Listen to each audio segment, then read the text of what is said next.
Salut à tous et bienvenue dans cette nouvelle vidéo, bienvenue sur la chaîne YouTube de LMJ Conseil. Alors si vous êtes aujourd'hui sur cette chaîne, c'est que probablement vous êtes à la recherche du job de vos rêves et bienvenue, vous êtes sur la bonne chaîne. Aujourd'hui on parle principalement de recherche d'emploi sur cette chaîne, comment faire un bon CV, comment se préparer aux entretiens d'embauche, comment être visible sur les réseaux sociaux, etc. Le but c'est vraiment de vous donner un maximum de tips, d'astuces, de conseils pour maximiser votre recherche d'emploi et vous aider à trouver le job de vos rêves. Alors aujourd'hui, on se retrouve dans cette petite vidéo pour parler d'un nouveau sujet et pour notamment parler de comment se former au quotidien dans sa recherche d'emploi. Alors oui, parce qu'aujourd'hui, je le dis souvent, quand on est en recherche d'emploi, parfois vous allez voir qu'il va vous manquer certaines choses. Vous allez faire des recherches d'emploi, vous allez candidater, vous allez avoir des refus, on va vous dire « Ah non, stop !» Ça s'arrête là, ta candidature s'arrête là parce qu'il te manque telle compétence, parce que tu sais pas faire ci, parce que tu sais pas faire ça, etc. Il y a deux manières de se former. La première, se former en autodidacte en ligne. C'est-à-dire que on va faire des certifications en ligne, on va faire des MOOC en ligne, on va apprendre certaines choses. Alors, ça peut être les langues, ça peut être par exemple des logiciels, ça peut être des notions. Il y a plein de choses aujourd'hui qui peuvent vous permettre de vous former en ligne. Que ce soit des MOOC, que ce soit des formations en ligne, etc. Et alors, soit c'est des formations qui peuvent être 100% gratuites, je vous parle par exemple des certifications comme Google, qui peuvent vous permettre d'avoir plein de petites notions. Vous avez des MOOC en ligne qui sont 100% gratuits également, et vous pouvez aussi avoir des formations qui soient payantes et qui peuvent être financées soit par vos propres soins, soit par votre compte de formation si vous en avez un, soit par Pôle emploi si vous êtes actuellement chez Pôle emploi. Deuxième chose, si c'est des compétences qui sont beaucoup plus pointues et qu'on vous demande d'avoir certaines expériences, etc., vous avez des formations qui sont proposées par des écoles que vous pouvez faire. Alors, je vois en venir plein d'entre vous qui vont me dire « Mais attends Jessica, j'ai fait un bac plus 5 ou j'ai fait un bac plus 2, j'ai eu des expériences et aujourd'hui on me demande de me remettre à niveau sur le marché de l'emploi. » Oui, le marché de l'emploi aujourd'hui, cette année, il va énormément changer en 2021. Pourquoi ? En 2020, il faut savoir qu'il y avait une chose sur le marché de l'emploi, c'était qu'il y avait peu de candidats, qu'il y avait plein d'offres.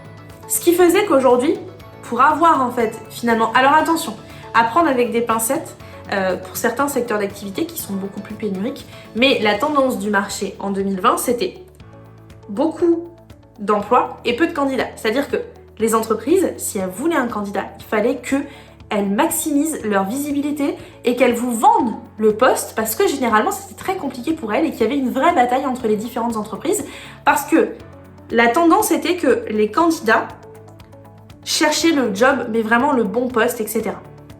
C'est-à-dire que s'il y avait une chose qui n'allait pas, la personne pouvait rester 6 mois de plus au chômage, c'était pas grave le temps qu'elle trouve la bonne entreprise. Pourquoi ? Parce qu'elle savait qu'à un moment donné, il y aurait cette entreprise-là qui serait là. Plein d'emplois. Vraiment, on était en plein emploi. Donc, ce qui veut dire plein emploi veut dire que les entreprises, c'est à elles de vous plaire, pour le coup. Sauf qu'en 2020, et encore aujourd'hui en 2021, la crise sanitaire est là. Elle est là, elle est forte, elle a impacté certains secteurs d'activité. Alors, il y en a d'autres qui se portent très bien. Il y a des secteurs d'activité qui se portent très bien, notamment le numérique, l'IT, qui sont des secteurs qui se portent bien. Le domaine médical qui se porte bien. Il y a pas mal de secteurs aujourd'hui qui se portent très bien. Et à contrario, il y en a d'autres qui ont souffert, forcément. C'est normal, dans une crise sanitaire, il y a toujours des personnes qui vont plus souffrir que d'autres.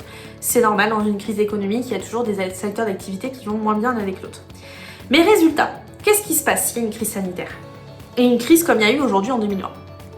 Eh bien c'est simple, il y a beaucoup moins d'emplois. C'est-à-dire que les entreprises vont moins recruter. Et si les entreprises recrutent moins, ça veut dire qu'il y a plus de candidats sur le marché et qu'automatiquement vous allez être beaucoup plus en concurrence qu'avec finalement, avec d'autres candidats que auparavant, pour le coup. Mais du coup, si vous êtes en concurrence forte avec des personnes, ça veut dire que la personne, vous aurez peut-être le meilleur profil en termes de personnalité, mais peut-être que s'il vous manque une compétence, vous allez passer à côté. Donc, aujourd'hui, on peut se former pour se rendre beaucoup plus... pour vraiment se mettre à niveau avec le marché de l'emploi, qui peut être beaucoup plus exigeant pour le coup.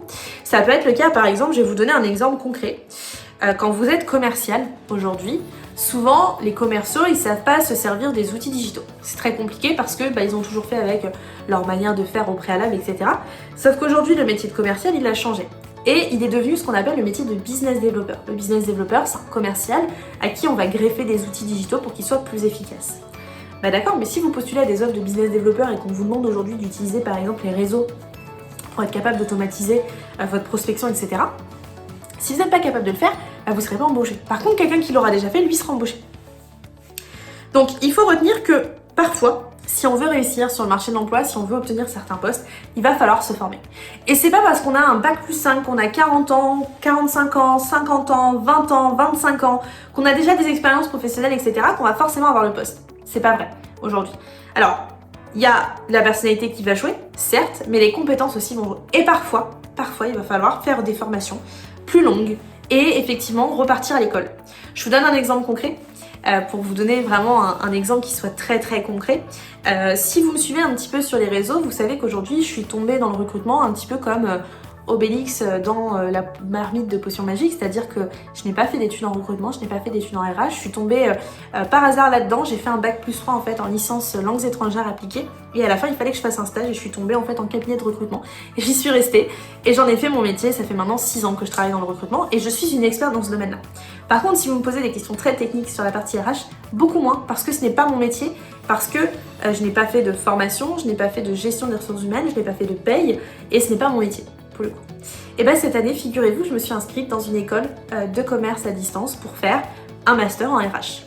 Et oui, je me reforme parce qu'aujourd'hui, si certains de mes clients ont besoin de ces choses-là, ben je ne suis pas capable de leur apporter et ça va nécessiter que je refasse des études. Alors oui, c'est embêtant parce qu'aujourd'hui, je vais avoir 27 ans dans quelques jours et je me voyais pas reprendre mes études.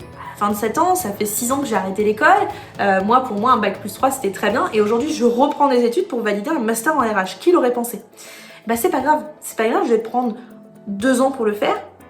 Et je vais me dire, ok Jessica, on y va. Let's go et on va acquérir de nouvelles compétences parce que j'ai besoin de me remettre à niveau et j'ai besoin aussi d'être compétitive sur le marché de l'emploi, pour le coup. Et bah, c'est pareil pour vous. Il y a des moments où il va falloir reprendre des formations plus longues. Alors, il y a des dispositifs aujourd'hui qui existent, notamment il y a plein de dispositifs qui ont été mis en place par l'État durant cette crise sanitaire, notamment pas mal de formations qui sont 100% prises en charge par Pôle emploi.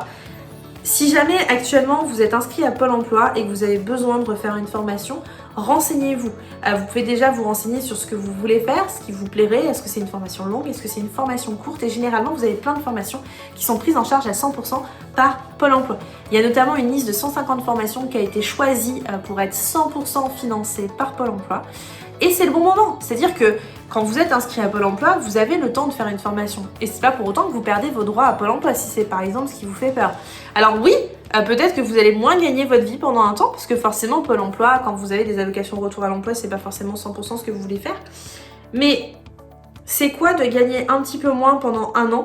Alors je sais que pour certains ça peut être compliqué, mais est-ce que des fois c'est pas mieux, entre guillemets, de se former pendant un an et après de retourner sur le marché de l'emploi avec quelque chose de beaucoup plus valorisant pour vous et qui va vous permettre d'avoir un salaire beaucoup plus important?